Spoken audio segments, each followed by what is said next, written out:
Hey guys, welcome back to Return of Baldielox, the road to 513. And I think today I want to explore the name Baldielox a little bit. Where did I get that name? Where's it from? And um, why did I call this route that? I put this route up in 1994. That was, so obviously before cell phones and stuff like that. So in all of our cars, me and all my climbing buddies, we had CB radios, and that's how we could keep in touch with each other during road trips, climbing trips. Hey, I gotta go to the bathroom next rest stop, or I need a snack, or we should have gone left back there for sure. Stuff like that. And so we knew if we had CBs, right, we got to play the game, we got to get handles. So back then I shaved my head, and my buddy Peter gave me the handle of Baldielox for my CB radio usage. And so there it is. That's how I got the nickname Baldielox, and just kind of came to be. And this route, I'd seen the line for a long time, many years. It was at a climbing area that we went to quite a bit. It had a handful of hard routes, and it had a handful of pretty easy routes. And back then in Oklahoma, like, rock climbing was still a little bit different and a little bit strange. And so we would frequently have new timers or first timers with us, and they wanted to try it out. So we could go out to this area and throw up a couple of top ropes and put on some hard stuff, kept us entertained, and throw a top rope on some easy stuff and keep our guests entertained as well. And it was right around there in that mix of, there was this kind of a boulder problem start to a giant horizontal crack. Get on that, and then you're looking at a very shallow dihedral that kind of ran up for about 20 feet or so, maybe. And then it kind of came over like that to form a roof that was about 1.5 feet out from the main wall. And then you pull around that route, that bulge rather. That was the crux. And there's your name right there, Baldielox Bulge. That was the crux, was getting around that little 1.5 foot wide roof or whatever. There was a thin horizontal seam above that roof that you could use your hands and ultimately mantle up onto it as well. And then there was a 5'9" figure crack that was really good. That was for the last part of the climbing. I would usually throw a top rope on this route when we go out there with friends, give it a couple of tries. We would all kind of take a crack at it. And, one day there was a local guide out there. We asked him if he'd tie into the top rope and give it a go to see if it was even possible. He said it wasn't possible. He said it would not go. So that's kind of the best way to get me to kind of try to figure something out, is tell me I can't figure it out. So that's what happened. I top roped it. I worked it. Finally felt confident that I could send it soon. We put 2 bolts in it. This was back in the Wichita Mountains, in a climbing area, or Wichita Mountains Wildlife Refuge, where we climbed back in Oklahoma. Got the necessary permits, again, threw 2 bolts in it, and then a 2-bolt anchor at the top as well.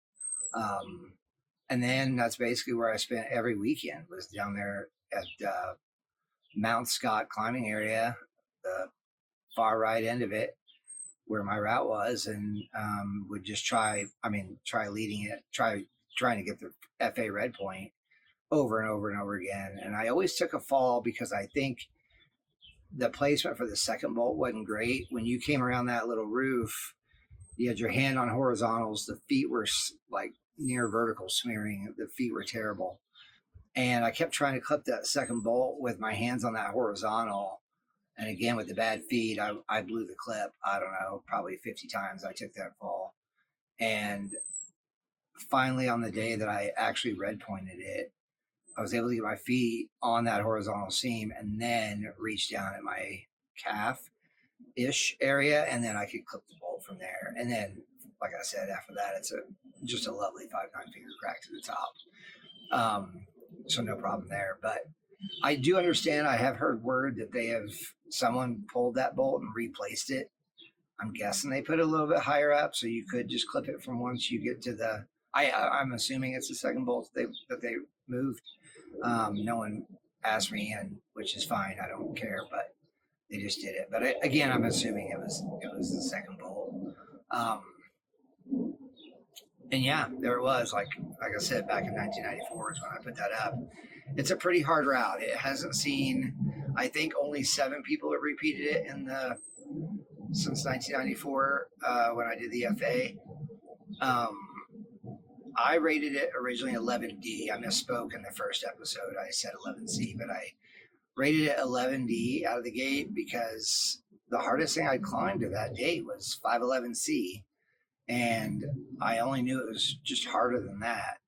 I think if you work a route so long, then you start to become blind to actually how hard it is because you're getting the moves dialed. You do something 300 times versus the first time you did it. It just gets easier every time. So